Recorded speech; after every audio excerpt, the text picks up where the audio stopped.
Hello and once again welcome back to Game of Thrones. எல்லாரும் RCB game பண்ண மாட்றீங்கன்னு கேட்டீங்க. அப்படிலாம் ஒண்ணும் இல்ல. எனக்கும் அப்பப்ப பிரேக் தேவைப்படும். நல்ல ஹெக்டிக் ஸ்கெட்யூலு. அதனால எந்த கேமையுமே வந்து இது பண்ணணுங்கிறது பண்ணக்கூடாதுன்னுலாம் இன்டென்ட்டே கிடையாது. But what a game of cricket. அட்ரிஷனலா ஒரு 170 பிளே 170 பார்க்கறதெல்லாம் சரியான ஒரு வாய்ப்பு. மாடர்ன் டே T20 கிரிக்கெட்ல இந்த மாரி கிடைக்க சான்ஸே இல்ல. அதனால தான் எவ்வளவுதான் சின்ன கிரவுண்டா இருந்தாலும் பெங்களூர்ல எப்போதுமே என்னோட பிலீஃப் ஒரு டே கேம் விளையாடிடுங்க. ராத்திரி ஆடுற கேமுக்கும், டே ஆடுற கேமுக்கும் இதுதான் வித்தியாசம். சின்ன ஒரு எக்ஸாம்பிளோட ஸ்டார்ட் பண்றேன். விராட் கோலி இறங்கி ஒரு ஷாட் அடிச்சாரு. அந்த ஷாட் அடிச்ச உடனே 2 பவுன்ஸ்ல பவுண்டரி போகுது மிட் ஆஃப்க்கு. அந்த மாரிலாம் பெங்களூர்ல போவே போவாது. அடிச்சா கூரைய பிச்சுன்னு தான் போகும். அதே மாரி தேவ்தத் பிடிக்கல் ஸ்லாட் பால் பட்டுன்னு ஹரியாய் பேட்ல பட்டு தேவ்தத் படிக்கலுக்கு விக்கெட் விழுது அக்சர் பட்டேலோட பவுலிங்ல. எக்ஸ்ட்ரார்டினரி. இந்த மாரி பிட்சஸ்ல ஆடுனா செம்ம டைட் கேம்ஸ் பார்க்கறதுக்கு வாய்ப்பு இருக்கும். இந்த ஐபிஎல்ல எஸ்பெஷலி இந்த 200 பிளேஸ் 200, 200 பிளேஸ் 200 அத ரெக்கார்ட் பண்ணிட்டு இருக்கும்போதே சிஎஸ்கே மேட்ச் நடந்துட்டு இருக்கு. இருந்தாலும் இந்த பிரேக்ல உங்களுக்காக நான் அத பண்ணிட்டு இருக்கேன். ஸோ ப்ளீஸ் அந்த மாரிலாம் எதுவும் தேவையில்லாம வந்து குடுக்காதீங்க. ஆல்வேஸ் கிரிக்கெட்ட பிரையாரிட்டி பண்ணி பண்ற ஆளு தான். நம்ம சேனலும் அந்த மாரி தான். அதனால please don't mistake. Points table என்ன மாரி இன்டர்ட்வைன்டா இருக்கு. இந்த கேம் அதனால தான் வந்து பாயிண்ட்ஸ் டேபிள்க்கே வந்து ஒரு பெரிய திருப்பு முனையமா இருக்கக்கூடிய கேம்ன்னு எதிர்பார்த்து தான் நம்ம வந்து இந்த மேட்ச்க்குள்ளேயே போனோம். விக்கெட்ட அக்சர் பட்டேலும் சரி, ரஜத் பத்திதாரும் சரி 2 பேருமே ஓரளவுக்கு டீசென்ட்டா ரீட் பண்ணான்னு சொல்லலாம். ஆனா, ரஜத் பத்திதோட reading of the pitch because அவங்களோட ஹோம் கிரவுண்டு கேம்ங்கிறதுனால பெரிய ப்ராப்ஸ் குடுத்தே ஆகணுங்க. அவரு அப்பவே நெனச்சா மாரியே விக்கெட் எந்த மாரி ஸ்லோவா இருக்கும், பின்னாடி டிஃபெண்ட் பண்ணலாங்கிற ஒரு நம்பிக்கை வாய்த்தா மாரியே தான் அவங்க ஸ்டார்ட் பண்ணாங்க பேட்டிங். 6 ஓவர்ல 58 மறுபடியும் உப்பு, பெப்பர் எல்லாம் சேர்த்தா மாரி அவரு ஒரு சரியான நாக்கு சால்ட்டு சரியான பேஸ் குடுத்தாங்க. 130 ஃபார் 3 13 ஓவர்ல. அங்கேருந்து ஆர்சிபி 40 ரன் தான் அடிப்பாங்க. 45 ரன் தான் அடிப்பாங்கன்னு யார் எதிர்பார்த்திருப்பாங்க? சரியான கம்பேக். டிசியோட ஸ்பின்னர்ஸ் அவங்களோட மிகப்பெரிய பலம். அக்சர் பட்டேல் அண்ட் குல்தீப் யாதவ். அவங்க 2 பேர் தான் வந்து விக்கெட்ஸ் எடுக்கிறது மட்டும் இல்லாம அவங்க தான் நிறுத்தணும். அதனால தான் எனக்கு ஆச்சரியமா இருக்கு. மிஸ்டர் ஹேமந்த் கமல் பதானி அண்ட் அக்சர் பட்டேல் தலைமையில சேப்பாக்ல அவங்க டெஃபினட்டா குல்தீப் யாதவ் 2 ஓவர் 24 இருந்தாலும் குடுத்துருக்கணுங்கிறது தான் என்னோட ஒப்பீனியன். ஸோ எனக்கு அதுல எந்த விதமான கருத்து வேறுபாடும் இல்ல. இந்த மேட்ச்சே பாருங்க. ரஜத் பாட்டிதார் வந்த உடனே அவர் ஸ்பின் ஹிட்டர் அப்படின்னு சொல்லிட்டு ஸ்ட்ரெய்ட்டாவே ஃபாஸ்ட் பவுலர கொண்டு வந்தாங்க. இந்த விக்கெட்லலாம் ஸ்பின்னர் நீங்க எவ்வளோ பெரிய ஹிட்டரா இருந்தாலும் அடிக்கிறது அவ்வளோ ஈஸி இல்ல. அதுவும் டே கேம்ல.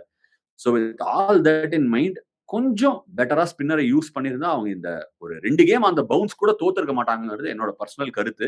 நெவர்தலெஸ் அடுத்து என்ன வேற என்னலாம் நல்லது நடந்ததுன்னு பார்ப்போம். சால்ட் ஒரு பயங்கரமான ஸ்டார்ட் குடுத்து டிம் டேவிட் வந்து ஊக்க வச்சிருந்தாலும் இன்னிங்ஸ ரஜத் பாட்டிதார் வந்து மத்த கேம்ஸ் ஆடுனா மாரி இந்த பிட்ச்னால விளையாட முடியாம போச்சு. Extraordinary delivery by Mukesh Kumar. எந்த விக்கெட்ல ரிவர்ஸ் ஸ்விங் கிடைக்குதோ அந்த விக்கெட்ல கிராஸ் சீம் யூட்டிலைஸ் பண்ணி அவர் சூப்பரா ரஜத் பாட்டிதார தூக்குனாங்க. Crucial wicket. Jitesh Sharma, Romario Shepherd, Tim David, Krunal Pandya இருக்கிற பேட்டிங் லைனப்ப கடைசி 6, 7 ஓவருக்கு 45 ரன்னுக்கு பிடிக்கிறதுலாம் ரொம்ப, ரொம்ப கடினமான விஷயம். Credit where it's due. டெல்லியோட ஸ்ட்ராங்கஸ்ட் சூட். எப்பவுமே என்ன சொல்லுவோம், உன்னோட ஸ்ட்ரெங்த் அறிஞ்சு விளையாடுன்னு. டெல்லி அவங்க ஸ்ட்ரெங்த், அவங்க போலிங். இந்த கேமும் பாருங்க, அந்த எக்ஸ்ட்ரா பவுலர் அகீப் நபி ஆடுறதுனால நட்ராஜன பினிஷ் பண்ண முடியாம போச்சு. நட்ராஜனுக்கு இன்ஃபாக்ட் ரிவர்ஸ் ஆச்சு. ஸோ இந்த ஒரு ஸ்ட்ராட்டஜிய மட்டும் மாத்தணுமோ அப்படின்னு என்னோட மனசுல ஒரு ஒப்பீனியன் இருக்கு. நீங்க அத காமெண்ட் செக்ஷன்ல சொல்லுங்க. என்ன நினைக்கிறீங்கன்னு. ஏன்னா, இந்த காம்படிஷன்லயே ரொம்ப சுமாரான lower order batting Delhi Capitals கிட்ட தான் இருக்கு. இருந்துமே செகண்ட் இன்னிங் ஸ்டார்ட் பண்ணும்போது புவனேஸ்வர் குமாரோட early early first 3 wicket Phil Salt திருப்பி ஒரு அபாரமான கேட்ச். இந்த 3 விக்கெட் பர்ஸ்ட்க்கு அப்புறம் கஷ்டம்னு நினைக்கும்போது அடிச்சது யாரு? அடிச்சது யாரு? கேஎல் ராகுல் the classy run machine. High strike ரேட்ல ஆடுறாரு. அவர் என்ன சொல்றாருன்னா எல்லாருக்கும், நெறைய பேர் வந்துட்டாங்க. ஜென் ஜி, ஜென் ஆல்ஃபான்னு எல்லாரும் வந்துட்டாங்க. ஆனா என் ஸ்ட்ரைக் ரேட்ட நான் உயர்த்தி காட்டுறேன். ஸ்ட்ரைக் ரேட் 200 இல்லாம நான் ஆடப் போறதில்ல. இன்னைக்கு 2, 3 ஷாட்ஸ் அடிச்சாரு. ஹேசல்வுட் 2 பால் ஆடியிருந்தாரு. பத்தும் நேசங்கா அந்த பக்கம் அவுட். கால கிளியர் பண்ணிட்டு ஃபர்ஸ்ட் பால் எக்ஸ்ட்ரா கவர் மேல ஒரு 6. போன மேட்ச் சென்னைக்கு அகைன்ஸ்டா டெல்லி கேபிட்டல்ஸோட பிக்கெஸ்ட் விக்கெட்டே அவரோட விக்கெட் தான். அந்த விக்கெட்ட எடுத்தனால தான் சென்னையால கேம்குள்ளே திரும்பி வர முடிஞ்சது. கேஎல் ராகுலோட ஃபேபுலஸ் நாக்குக்கு அப்புறம் திருப்பி அவர் அவுட் ஆனதுக்கு அப்புறம் ஒரு சின்ன ஹோல். அக்சர் பட்டேல் ஸ்டப்ஸ் வந்து காப்பாத்தி குடுத்துட்டாருன்னு தான் சொல்லணும். இன்ஃபாக்ட் 2 பாலுக்கு 1 ரன் தேவைப்பட்டுச்சு. அப்பவே டேவிட் மில்லர் வந்து திருப்பி ஏதாவது பண்ணுவாரான்னு ஒரு ஃபன்னி இன்சிடென்ட்ஸ்க்கு பார்த்தேன். பட் இந்த தடவ இல்ல. துண்டு ஒரு தடவ தான் தவறும் அப்படின்னு சொல்லி டேவிட் மில்லர் கரெக்ட்டா முடிச்சு குடுத்திருக்காரு. பாயிண்ட்ஸ் டேபிளுக்கு குரூஷியல் மேட்ச்ரா அப்படின்னு சொல்லிட்டே இருக்கும்போது, பாயிண்ட்ஸ் டேபிள்ல மிகப்பெரிய திருப்புமுனை.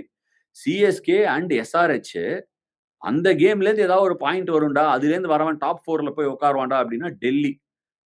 பாயிண்டோட நாங்க திருப்பி டெல்லிக்கு போறோம் அப்படிங்கிற மாரி டெல்லி போய் சேர்ந்திருக்காங்க. பாயிண்டோட டெல்லி போயிருக்காங்க. அவங்க 4த் பொசிஷன்ல போய் நின்னுட்டு இருக்காங்க. டீசென்ட் ரன் ரேட் கூட Delhi back in the mix. எனக்கு ஒரு சின்ன ஒரு மனசுல ஒரு ஒரு ஒரு சின்ன லேசா ஒரு பயம் இருந்தது. என்னன்னா, போன தடவ மாரியே டெல்லி இந்த 2 பவுன்ஸ்ல தோத்துருக்காங்களே! வெளிய கிளிய போயிட போறாங்க கொஞ்சம் கஷ்டப்பட்டுன்னு. இப்ப கூட நான் சொல்றேன். ஆர்சிபிக்கு இது ஒரு அடி தான். இது ஒரு லாஸ் தான். பட் ஆர்சிபிக்கு பெரிய கவலைப்படக்கூடிய ஒரு விஷயம் கிடையாது. அக்ஷர் பட்டேல் ஃபர்ஸ்ட் பவுலிங் போடுறாரு. ரஜத் பத்திதாரும் ஃபர்ஸ்ட் பேட்டிங் ஆடுறேன்னு தான் சொன்னாரு. டெஸ்பைட் தட் ஐ திங்க் ஆர்சிபியால இந்த பினிஷ் குடுக்க முடியாது. அவங்க மனசுல ஒரு விஷயம் ஸ்லைட்டா ஓடும். ஏன்னா இந்த பினிஷ்க்காக தான் அவங்க ரொமாரியோ ஷெப்பர்ட் வச்சிருக்காங்க. ரொமாரியோ ஷெப்பர்ட் குல்தீப் யாதவோட லாஸ்ட் கப்புள் ஆஃப் டெலிவரீஸ் அந்த ஸ்பெல்லுல பிளே அவுட் பண்ணி அவரு ஒரு 2 சிக்ஸ் அடிச்சு ஒரு 190க்கு இந்த ஸ்கோர உயர்த்தி இருந்தார்னா, டெஃபினட்டா டெல்லி கேபிட்டல்ஸ்க்கு கஷ்டமா இருந்திருக்கும். இத சேஸ பண்றதுக்கு. ஏன்னா டெல்லியோட ஸ்ட்ராங்கஸ்ட் சூட் அவங்களோட பேட்டிங் கிடையாது. மறுபடியும் நான் சொல்றேன். அத ஆர்சிபி டெஃபினட்டா ஒரு பிரஷர் போட்டிருக்கலாம். இந்த கேமோட ஸ்டார் பெர்ஃபார்மன்ஸ் என்ன பொறுத்தவரைக்கும் பார்த்தீங்கன்னா, வித் த பேட் கேஎல் ராகுல், Tristan Stubbs and Phil Salt எக்ஸ்ட்ரார்டினரியா ஆடுனாங்க. நெவர்தலெஸ் 175ங்கிற ஸ்கோர ஏத்தி 190 அடிச்சிருந்தா டெஃபினட்டா they would have been able to get a result. இந்த கேம்ல அந்த ஒரு சிறு மாற்றம் தான். Delhi Capitals right in the mix. ஆர்சிபியும் எக்ஸ்ட்ரார்டினரியா விளையாடிட்டு இருக்காங்க. டாப் 4க்கு நம்ம முன்னாடியே பிரெடிக்ஷன் குடுத்திருந்தோம். ஆர்சிபி, பஞ்சாப் அப்புறம் மும்பை போயிருவாங்கன்னு. மும்பை அந்த அளவுக்கு சரியா விளையாடல. பட் டெல்லி கேபிட்டல்ஸ் நல்ல சைடா இருந்தாலும் இந்த தடவ நாங்க பொட்டன்ஷியல்க்கு ஏத்த மாரி விளையாடுறோம். வந்துடுறோங்க அப்படின்னு சொல்லி இறங்கியிருக்காங்க ஆட்டத்துல. டாப்ல இருந்த ஆர்சிபி அதாவது பஞ்சாப் போயிருக்காங்க. டாப் 2ல இருந்த ஆர்சிபிய அங்கேருந்து லைட்டா ஒரு அடி குடுத்து டாப் டீம் எங்களால அடிக்க முடியும். ஆனா கீழ இருக்கிற பாட்டம்ல இருக்கிற சிஎஸ்கேவோடையும் தோக்க முடியுங்கிற மாரி ஒரு அன்பிரெடிக்டபிள் டீமா தான் டிசி ஃபார்ம் ஆயிட்டு இருக்காங்க. இந்த ஃபார்ம கன்டின்யூ பண்ணி கன்சிஸ்டன்ட்டா விளையாடி டாப் 4க்குள்ள அவங்க நுழைவாங்களா? Or they also strong contender? இல்லன்னா இந்த மாரி தான் ஆடுவாங்க. மேல கீழ போகும்னு நினைக்கிறவங்கலாம் கமெண்ட் செக்ஷன்ல உங்க ஒப்பீனியன் விடுங்க. ஆர்சிபிக்கு ஒரு சின்ன சர்க்கிள் தானே ஒழிய இந்த சர்க்கிள்லாம் நல்லது தான். இந்த டோர்னமென்ட்ல போக போக 1, 2 சர்க்கிள் இருந்தா பெரிய கேம்ல சர்க்கிள் வராதுங்கிற ஒரு நம்பிக்கையோட போலாம். Thank you so much for joining this episode of Game of Thrones. CSK SRH முடிஞ்ச உடனே சந்திப்போம்.